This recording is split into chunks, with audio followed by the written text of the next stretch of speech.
하나님께서 오늘도 우리에게 깊은 깨달음과 또 결단과 또 삶에 적용할 수 있는 능력과 지혜를 우리들에게 허락하실 줄로 믿습니다. 우리 교회는, 우리 고대제일교회는 성숙한 성도들이 모이는 성숙한 교회입니다. 조금 자신이 없겠지만 그래도 우리는 성숙한 교회가 되어져야 하고 성숙함으로 나아가는 성도들이 되어야 할 줄로 믿습니다. 우리 교회는 은혜와 평강이 넘치는 교회입니다. 믿음으로 세워지는 교회입니다. 믿음의 반석 위에 세워진 교회가 우리 교회입니다. 뿐만 아니라 우리 주님께서 피를 흘리시고 그 핏값으로 세워주신 교회가 우리 교회인 줄로 믿습니다. 오늘은 요한계시록 2장의 말씀을 통해서 에베소 교회인데요, 에베소 교회가 어떠한 교회였고 그 교회는 우리 주님 보시기에 어떠한 교회였는가.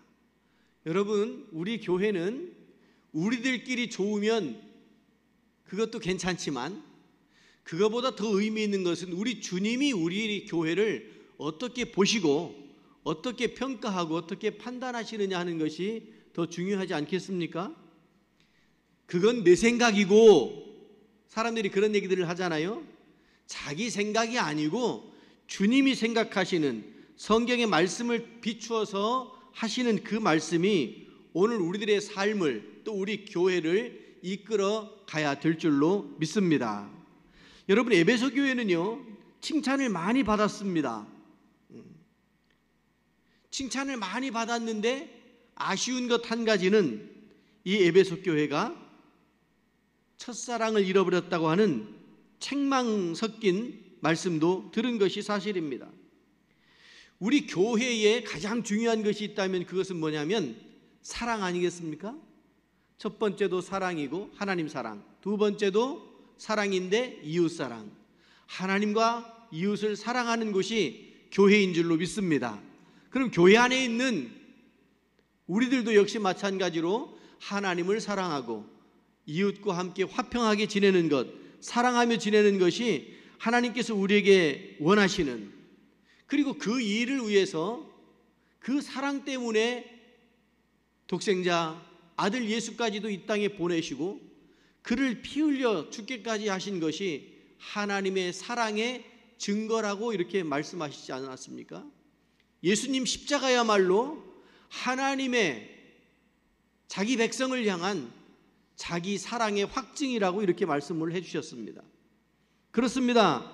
하나님께서 우리를 용서하시고 긍휼과 자비를 베푸셔서 우리를 사랑하시고 하나님의 은혜와 사랑 가운데로 인도하시는 곳이, 그것이 바로 우리 교회고 우리들이 되어야 할 줄로 믿습니다. 요한복음 13장에 보시면 새 계명을 너희에게 주노니 서로 사랑하라. 내가 너희를 사랑한 것 같이 너희도 서로 사랑하라. 너희가 서로 사랑하면 이로써 사람들이 보고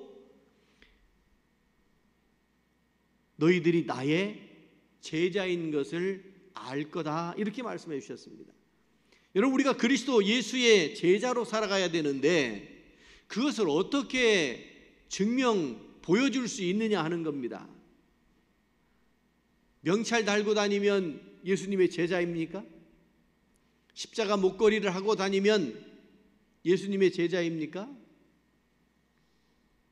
사람들이 볼 때 하나님의 은혜와 사랑이 풍성한 그런 삶으로 사람들이 보고 우리들의 보여진 그 모습을 보고 아하, 저 사람들은 진짜 그리스도인이구나 하는 그런 판단을 할 수 있게 하라고 말씀이지 않습니까? 일본의 유명한 신학자이고 목회자였던 화춘푼이라는 분이 있었습니다. 이분은 질병이 많았어요. 15가지의 질병을 가지고 살았답니다. 그 중에 가장 심각한 것은 폐병이었답니다. 폐병 3기에 걸려서 그 집에 모든 것들이 오염되어져서 그 집에 들어갈 수가 없는 거예요.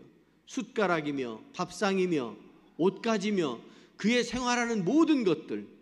여러분, 코로나 창궐할 때 수건도 같이 쓰지 못했어요. 다 따로따로 이렇게 철저하게 개인별로 살 수밖에 없었는데, 우리 동양권에 있는, 특별히 우리나라는 국을 먹어도 찌개를 먹어도 같은 밥상에서 막 이렇게 먹으니까 참 그게 힘들고 어려웠던 거예요. 특히 우리나라가 어려웠었지 않았을까 이런 생각이 들어요. 그런 와중에 여선교회에서 야유회를 갑시다 그래가지고 저 서천 쪽에 갔는데 식당에 갔어요. 그래서 이렇게 그 쭈꾸미, 그 샤브샤브 그거를 먹는데, 권사님 한 분이, 연세 많으신 권사님 한 분이 자기 숟가락으로 막 먹다가 휙 한번 저은 거예요. 어이구. 그리고 입에다 한번 쭉 빨고 다시 한번 휙 저은 거예요. 저는 몰랐어요. 그런데 그 상에서 드시는 분 한 분이 아유 나는 저기 가서 먹어야지 그러고서 밥그릇 들고서 그쪽으로 간 거예요. 근데 문제는요, 이 권사님이 그걸 모른다는 거예요. 자기는 열심히 이 조리하느라고 이거 하느라고 한 거예요. 그런데 자기는 몰라. 어쩌면 내가 이렇게 섬기는데 못 알아준다고 생각할 수도 있어요. 여러분, 그게요, 코로나 전도 아니고 코로나 막 벗어나면서 우리 한번 힘내봅시다 그러고 나가가지고 일어난 첫 번째 사건이었어요. 나중에 그 얘기를 듣고 제가 뭐라고 하겠어요? 권사님, 다음부터는 그러지 마세요 이러겠어요? 아니면 이사간 그분한테 그럴 수도 있지, 그 펄펄 끓는 데 들어가면 다 저 소독돼 가지고 괜찮다고 그렇게 말할 수가 있겠어요? 어떻게 말할 수가 있겠냐고요. 여러분, 코로나, 전염병, 폐병 이런 것들이 그렇게 위험한 거 아니었습니까? 그런데 그 집에 어느 날 선교사님이 한 분 찾아갔습니다. 야마스 선교사님이 찾아가서 지나가는 길인데 목이 마르다, 배가 고프다, 먹을 것 좀 달라고 그러니까, 아니 이 집이 그런 줄 뻔히 동네가 다 알고 있는데 그 집에 가서 먹을 것 달라고 하니, 우리 집은 질병이 있는 집입니다. 드릴 수가 없습니다.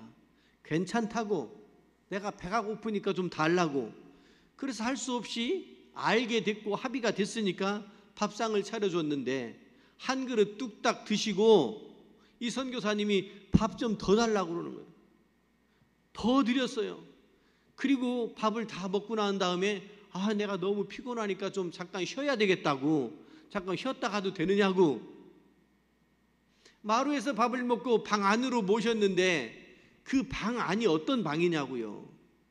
그런데 이 선교사님이 잠깐 쉬었다 간다고 그러더니 나 오늘 여기서 자고 가야 되겠다고 그러는 거예요. 3일 동안을 그 집에서 먹고 자고 그러고 난 다음에 이 화춘푼이가 이 사람이 진짜다, 이 사람이 믿는 하나님이 진짜다, 나도 이분이 믿는 하나님을 믿어야 되겠다, 예수 그리스도를 영접한 줄로 믿습니다. 그리고 그 화춘푼이를 미국으로 보내서 신학을 하게 했어요. 프린스턴에 보내가지고 신학하고 공부하게 하고 다시 일본으로 돌아오게 하고, 그로 하여금 많은 신학 저술들을 쓰게 하고 많은 학생들을 모아놓고 가르치게 하고, 그래서 일본이 기독교 미미하지만, 전체적으로 미미하지만 그래도 그 속에서 기독교화되어지는 과정 중에 그런 선교사님의 일화가 있더라고요. 여러분, 우리가 오늘 이 땅을 살아가면서 나만 생각하고 나의 불편함만 생각하고 그러면 우리가 어떻게 예수의 정신으로 살아갈 수 있을까, 그 생각을 하게 되는 겁니다. 오늘 요한계시록 2장의 말씀을 가지고 에베소 교회가 어떤 교회인지를 잠깐 살펴보지 않았습니까? 그런데 이 에베소 교회를 잘 알려면 사도행전 19장으로 돌아가야 됩니다. 사도행전 19장 8절, 10절 이곳에서 이 에베소 교회가 어떻게 세워졌는지를 알게 되는데, 바울 사도가 천국의 비전을 가지고 복음을 전하러 가지 않습니까?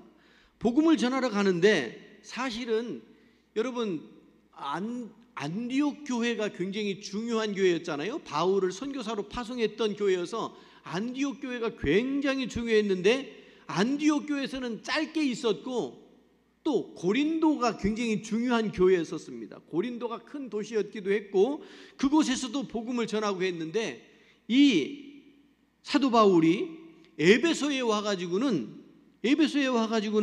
석 달 동안 그곳에서 담대히 하나님의 말씀을 전했다 이렇게 말씀하고 있고, 그 다음에 두란노 서원에 가서 하나님의 말씀을 강론했다고 이렇게 사도행전 19장에서 말씀하고 있습니다.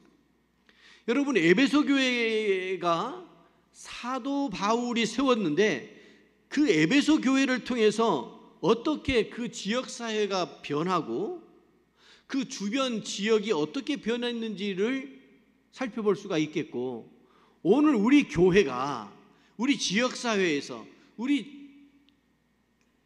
가까운 지역에 어떤 영향력을 가지고 살아갈 수 있는지, 여러분 여기서 말하는 영향력이라고 하는 것은 교회가 그럴듯한 것, 교회가 어떤 세상에 어떤 힘을 가지고 있는 것, 그런 거 아니잖아요. 교회가 세상에 파고들어서 힘들고 어렵고 아프고 상처받은 그 심령들에게 어떤 영향력을 가지고 있는지, 믿음의 영향을 어떻게 펼쳐나가고 있는지를 에베소 교회를 통해서 살펴봐야 되는데요, 첫 번째로 이 에베소 교회에서의 사도 바울의 사역을 사도행전 19장 8절에서 이렇게 말씀하고 있습니다. 바울이 회당에 들어가서 석 달 동안 담대히 하나님 나라에 관하여서 강론을 했다 그랬습니다. 여러분이 에베소 교회는요, 소아시아 지역 선교 여행을 가면 꼭 가야 되는 그런 지역입니다. 지금은 물론 지진 때문에 다 무너진 돌무더기가 많지만 그럼에도 불구하고 이 에베소 지역은 그 흔적들이 많이 보존되어진, 그리고 복원시킨 그런 지역이기도 합니다. 저는 거기에 가서 깜짝 놀랐습니다. 깜짝 놀란 첫 번째는 안양에서 부목사 하던 친구 목사님을 거기서 만났습니다. 비가 추적추적 내리던 날인데 우비를 입고 그리고 가는데 동기 목사님을 거기서 만난 거예요. 들어봤더니 그 교회 남선교회 회원들을 인솔하고, 부목사님이었는데 그들을 인솔하고 거기 왔다고 들었습니다. 첫째로 깜짝 놀랐고, 두 번째로 깜짝 놀란 것은 가는 그 길 바닥이 모자이크로 그림을 그려놨는데 정말 손톱만한, 손톱보다도 작은 모자이크 화가 바닥에 깔려 있는 거예요. 여러분, 벽에다가도 할 수 있고 이렇게 모자이크 하나 만드는데 얼마나 어려운지 모릅니다. 그 작은 걸 하나씩 색깔 넣어가지고 구워서 스테인드 글라스 만드는 것처럼 그렇게 구워서 그걸 바닥에다 그걸 만들었으니 그 도시가 얼마나 부가 넘치고 얼마나 화려한 도시였는가. 그리고 그 길 옆에는 전부 대리석으로 깔아놓은 거예요. 도로가 대리석이에요. 아스팔트 까는 것도 돈이 많이 드는데요, 대리석으로 깔았더라고요. 깜짝 놀랐어요. 또 가면서 점점 놀라는 것은 셀수스 도서관을 만났는데 가이드의 설명에 의하면 이 셀수스 도서관 이 자리가 두란노 서원이었을 거라고 역사학자들이 고증을 합니다. 그래요. 근데 제가 나중에 공부해 보니까 그거는 아닌 것 같아요. 거기에서 두란노 서원에서 이 사도 바울이 강론하긴 했는데 그 셀수스 도서관이 주후 110년에 세워졌거든요. 그럼 바울이 활동했던 것은 그 이전이고요. 그러니까 거기가 거기인 것은 아닌 것 같지만 그 지역에 유명한 유명한 철학 선생님의 집에서, 그 집에서 바울이 복음을 전한 거예요. 여러분, 중동 지역은 특별한 문화가 하나 있잖아요. 낮이 뜨거워요. 낮이 더워요. 더운 것보다도 뜨거워요. 오늘도 10시가 되니까 어김없이 경보 문자가 날라왔죠. 야외 활동하지 말라고. 그래서 여러분들은 실내에서 이렇게 에어컨 틀어놓고 예배 드리잖아요. 밖에 나가서 활동하면 위험합니다. 큰일 납니다.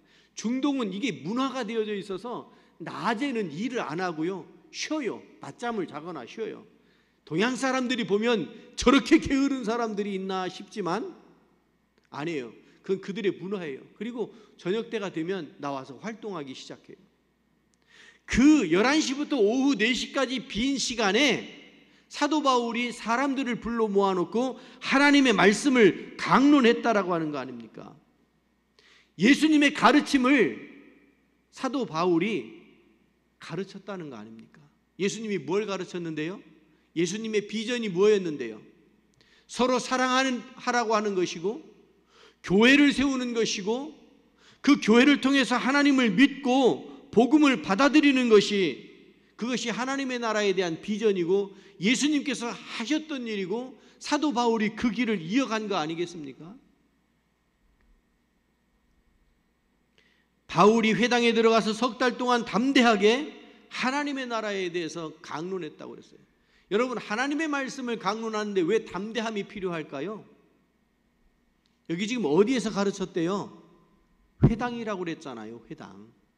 회당은요, 당시의 회당은 유대인들의 집회 장소입니다. 유대인들이 거기서 모여서 동네 일도 논의하고, 회당에 모여서 하나님 앞에 예배도 드리고 성경을 읽기도 하고 하는 그런 유대인들의 공동체가 회당이었어요. 지역마다, 이스라엘 땅 안에만 있었던 것이 아니고 전 세계적으로 유대인들이 모이는 곳에는 회당이 있었잖아요. 그러면 유대인들은 그 회당에 모여서 뭐 했어요? 성경을 읽었는데 어디를 읽었어요? 모세오경을 읽었습니다. 당시 신약성경이 있었지도 않았지만 모세오경을 읽고 철저하게 유대주의화 되어져 가는 것이, 그것이 바로 회당이었단 말이에요. 그런데 그 회당에 들어가서 예수를 전하니, 예수의 가르침을 배워야 하니 유대인들로부터 저항이 생길 수밖에 없지 않습니까? 그러니 담대함이 필요했던 겁니다. 여러분, 우리가 믿음의 길을 걸어갈 때는 세상과 타협하는 것이 아니고, 세상의 가치관으로 살아가는 것이 아니고, 성경의 말씀으로 예수 그리스도의 가치관으로 살아가야 되니 이 세상과 복음이 충돌하게 되는 거 아닙니까? 이때 우리에는 믿음의 용기가 필요한 줄로 믿습니다. 여러분, 믿음의 용기가 없으면요, 은근슬쩍 갈아타요. 양다리 걸치거나 타협해요. 그리고 뒤에서 뭐라고 얘기하느냐면 어쩔 수 없었다고 자기 합리화를 시켜요. 여러분, 용기 있는 믿음의 소유자들이 되시기를 바랍니다. 사도 바울처럼 회당에 들어가서 하루 이틀도 아니고 3달 동안 하나님의 말씀 복음을 전했다는 거 아닙니까? 두 번째로 이 에베소가 얼마나 중요한 곳이냐면, 말씀드린 대로 이 두란노에서 제자들을 훈련시킨 겁니다. 사도행전 19장 9절에 보니까 어떤 사람들은 마음이 굳어 순종하지 않고 무리 앞에서 이 도를 비방하거늘 바울이 그들을 떠나 제자들을 따로 세우고 두란노 서원에서 날마다 강론하였다, 이렇게 말씀하고 있습니다. 1990년대 말 2000년대 초까지 한국 교회를 정말 강타한 흐름이 하나 있었습니다. 그게 뭡니까? 제자훈련. 여러분들도 제자훈련 받으셨습니까? 우리는 제자훈련 받지 않아도 제자입니까? 제자훈련, 정말 많은 교회들이 제자훈련이라고 하는 하나의 프로그램을 도입하고 많은 사람들이 모여서 성경을 공부하고, 정말 예수님을 따라가는, 예수님의 사상으로 무장하는 제자화 되어져가는 그런 과정들을 우리가 거치지 않았습니까? 그 제자화 과정이 두란노에서 시작된 거예요. 사도 바울을 통해서. 아니, 그 이전에 예수님께서 12명의 제자들을 불러놓고 그들을 정말 제자화 시켰잖아요. 교회는 예수님의 12제자뿐만 아니라 두란노에서의 바울의 제자화뿐만 아니라 오늘날 모든 교회들은, 교회가 세워진 그곳에서는 주님의 가르침대로 따라가는 제자화 되어지는 것이 필요한 줄로 믿습니다. 여러분들, 우리는 예수님의 제자로서 살아가는 거예요. 그 일을 위해서, 하나님의 나라 확장을 위해서 헌신된 제자들, 이 사람들은요, 거기 있었던, 에베소에 있었던 많은 사람들 또는 그 에베소 교회 안에 있었던 모든 성도들이 아니고 소수 정예화되어진 제자들을 의미하는 거예요. 교회가 헌신된 제자들을 통해서 온전히 세워져 가는 겁니다. 교회 안에는 여러 생각들, 여러 부류의 성도들이 참 많아요. 그런데 예수의 정신으로 무장되어진 예수의 제자들이 있어야 교회가 흔들림이 없이 세워져 가게 되는 줄로 믿습니다. 여러분, 우리는 예수님의 제자가 되어야 합니다. 예수님의 제자가 되기 위하여 훈련도 받아야 됩니다. 그것이 에베소 교회였고 오늘 우리 교회가 그런 교회가 되어져야 한다고 하는 것이죠. 세 번째로, 에베소 교회에서 그런 바울의 사역의 결과가 어떠했느냐면 그 지역, 소아시아 지역에 많은 교회들이 세워지는 결정적인 역할을 했다라고 하는 거예요. 사도행전 19장 10절에 보니까 2해 동안 이같이 하니, 2년 동안 거기 있었단 말이에요. 2해 동안 이같이 하니 아시아에 사는 자는 유대인이나 헬라인이나 다 주의 말씀을 들었다, 이렇게 말씀하고 있습니다. 에베소 시내의 작은 건물 두란노에서 시작한 사역이었지만 그 영향력과 그 결과는 소아시아 전체 지역에 지대한 영향을 끼쳤다라고 하는 거예요. 여러분, 골로새서가 있죠. 골로새 지역, 골로새 교회에 향한 그런 바울의 편지가 골로새서인데요. 골로새 교회는요, 바울이 가서 개척한 교회가 아닙니다. 바울을 따르던 에바브라라고 하는 제자가 있었는데 그가 자기 고향 골로새에 가서 교회를 세웠어요. 여러분, 혹시 여러분의 고향에 교회가 있나요? 여러분의 고향에 교회가 세워지면 어떤가요? 저도 가끔 고향에 가면 없던 교회가 세워지더라고요. 얼마나 감사한지 몰라요. 제가 처음 목회 나갔던 교회에 정말 아주 열악한 개척 교회였었는데 정말 할머니 3분밖에 없었어요. 아이들 서너 명하고 초등학생 서너 명하고. 그런데 목포의 어느 장로교회에서 선교비가 통장으로 들어온 거예요. 저는 영문을 몰랐어요. 나중에 확인된 것이 그 동네 분이 목포에 산 거예요. 그리고 목포의 큰 교회를 다니면서 목사님에게 요청하기를, 우리 동네에 교회가 세워졌다고, 목사님 거기를 좀 돕고 싶습니다. 그래서 그 교회에서 저한테 어떤 연락도 없이 교회 사정이 어떠냐, 형편이 어떠냐, 열심히 목회는 하냐, 이런 거 묻지 않고 통장으로 그냥 바로바로 들어오는 거예요. 매번 들어오는 거예요. 여러분, 이 골로새에 교회가 세워졌는데 에바브라가 거기 가서, 바울이 가서 개척하지 않아도 그곳에 가서 교회를 세운 거예요. 여러분, 사람들이 그런 얘기해요. 교회가 너무 많다고. 여러분, 교회가 많은 게 문제가 아니고 바른 교회가 많이 세워지는 것이 중요한 줄로 믿습니다. 어떤 분이 그런 얘기를 해요. 교회면 다 같은 교회냐고. 이단 얘기할 때 그런 얘기들도 하고 그러는데 분별력이 있어야 되죠. 이 에베소 교회가 그 거짓 선지자들의 활동에 대해서도 그들을 단호하게 잘라냈던, 그것도 칭찬거리였지 않았습니까? 여러분, 이 에베소 교회를 통해서 골로새 교회도 세워지고 이 요한계시록 2장과 3장에 나오는 초대교회 7교회, 그 7교회들도 이 에베소 교회를 통해서 세워져 갔던 것을 보게 돼요. 오늘 우리가 살아가는 동안에 에베소 교회가 우리 주님으로부터 칭찬을 듣지 않습니까? 내 행위와 수고와 내 인내를 내가 안다. 주님이 여러분의 수고와 인내와 여러분들의 행위를 안다라고 인정해 주시면 얼마나 귀하고도 감사할까요? 그리고 또 말씀하시기를 악한 자들을 용납하지 아니한 것과 자칭 사도라 하되 아닌 자들을 시험하여 그 거짓된 것을 드러낸 것과 참고 인내하여 견디고 게으르지 않은 것을 내가 안다. 에베소 교회를 향해서 그렇게 칭찬하시는 것을 보게 돼요. 오늘 우리 교회는 무슨 내용으로 우리 주님으로부터 칭찬 들을 수 있을까요?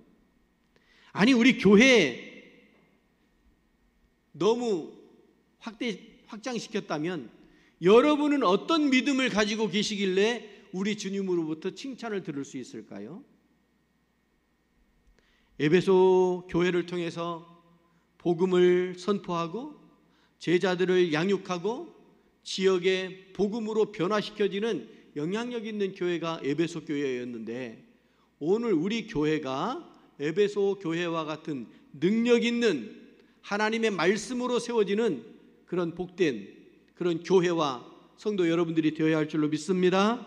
기도하겠습니다. 자비하신 하나님 아버지, 오늘 저희들을 부르셔서 믿음으로 세워주시고 에베소 교회가 어떠했는지, 무엇 때문에 칭찬을 듣고 무엇을 잃어서 책망을 들었는지 살펴보게 하셨으니 오늘 우리 교회가 첫사랑을 잃어버리지 않게 하시고 우리 교회가 인내함으로 부지런함으로 하나님 앞에 칭찬 듣는 귀하고도 귀한 복된 교회 성도들이 되게 하여 주옵소서.